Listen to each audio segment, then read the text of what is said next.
ഏശയ്യായുടെ പുസ്തകം 48-ാം അധ്യായം. ചരിത്രത്തെ നയിക്കുന്നവൻ. ഇസ്രയേൽ എന്ന് വിളിക്കപ്പെടുന്നവനും യൂദയായിൽ നിന്ന് ഉത്ഭവിച്ചവനുമായ യാക്കോബ് ഭവനമേ, കേൾക്കുക. നിങ്ങൾ കർത്താവിൻ്റെ നാമത്തിൽ സത്യം ചെയ്യുന്നു, ഇസ്രയേലിൻ്റെ ദൈവത്തെ ഏറ്റുപറയുന്നു. എന്നാൽ അത് സത്യത്തോടും ആത്മാർത്ഥതയോടും കൂടെയല്ല. നിങ്ങൾ വിശുദ്ധ നഗരത്തിൻ്റെ ജനമെന്ന് അഭിമാനിക്കുന്നു, ഇസ്രയേലിൻ്റെ ദൈവത്തിൽ ആശ്രയിക്കുന്നു. സൈന്യങ്ങളുടെ കർത്താവ് എന്നാണ് അവിടുത്തെ നാമം. കഴിഞ്ഞ കാര്യങ്ങൾ വളരെ മുൻപേ ഞാൻ പ്രസ്താവിച്ചിരുന്നു. അവ എൻ്റെ അധരത്തിൽ നിന്ന് തന്നെ നിങ്ങൾ അറിഞ്ഞു. ഞാൻ അവയെ വെളിപ്പെടുത്തി. ഉടൻ തന്നെ ഞാൻ പ്രവർത്തിച്ചു. അവ സംഭവിക്കുകയും ചെയ്തു. കാരണം നീ ദുശ്ശാഠ്യക്കാരനും നിന്റെ കഴുത്ത് ഇരുമ്പ് പോലെ വഴക്കമില്ലാത്തതും നിന്റെ നെറ്റി പിത്തള പോലെ കഠിനവുമാണെന്ന് ഞാൻ അറിയുന്നു. നിന്റെ വിഗ്രഹമാണ് അത് ചെയ്തത്.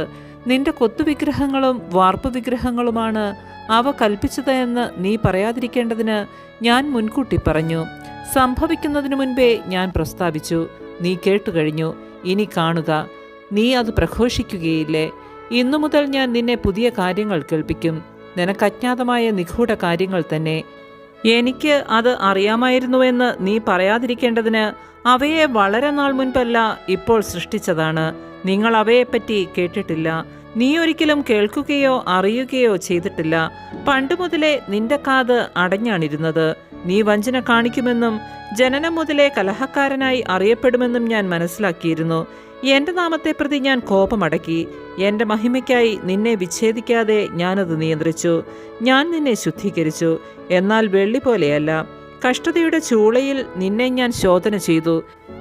എനിക്ക് വേണ്ടി മാത്രമാണ് ഞാനിത് ചെയ്യുന്നത്.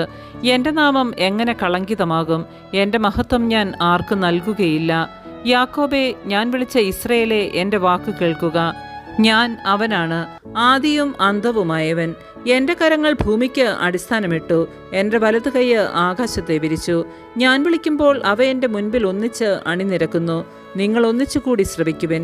അവരിൽ ആരാണ് ഇവയെല്ലാം പ്രസ്താവിച്ചത്? കർത്താവ് സ്നേഹിക്കുന്ന അവൻ ബാബുലോണിനെക്കുറിച്ചുള്ള അവിടുത്തെ തീരുമാനം നടപ്പിലാക്കും. അവൻ്റെ കരങ്ങൾ കൽദായർക്ക് എതിരെ ഉയരും.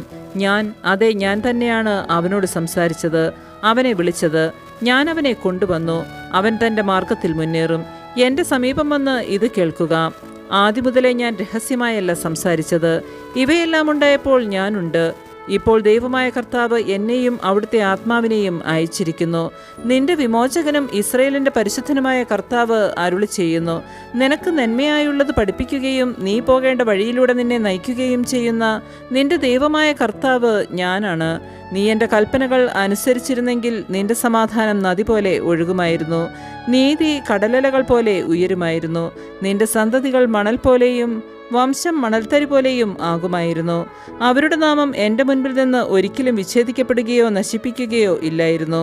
ബാബിലോണിൽ നിന്ന് പുറപ്പെടുക, കൽദായയിൽ നിന്ന് പലായനം ചെയ്യുക. ആനന്ദാഘോഷത്തോടെ ഇത് പ്രഖ്യാപിക്കുക, പ്രഘോഷിക്കുക.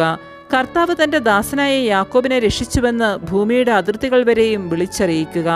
അവിടുന്ന് മരുഭൂമിയിലൂടെ അവരെ നയിച്ചപ്പോൾ അവർക്ക് ദാഹിച്ചില്ല. അവർക്കായി അവിടുന്ന് പാറയിൽ നിന്ന് ജലമൊഴുക്കി. അവിടുന്ന് പാറയിലടിച്ചു, ജലം പ്രവഹിച്ചു. കർത്താവ് അരുളി ചെയ്യുന്നു, ദുഷ്ടർക്ക് ഒരിക്കലും സമാധാനം ഉണ്ടാവുകയില്ല. ആമേൻ. പരിശുദ്ധ പരമാ ദിവ്യകാരുണ്യത്തിന് എന്നേരവും ആരാധനയും സ്തുതിയും പുകഴ്ചയും ഉണ്ടായിരിക്കട്ടെ.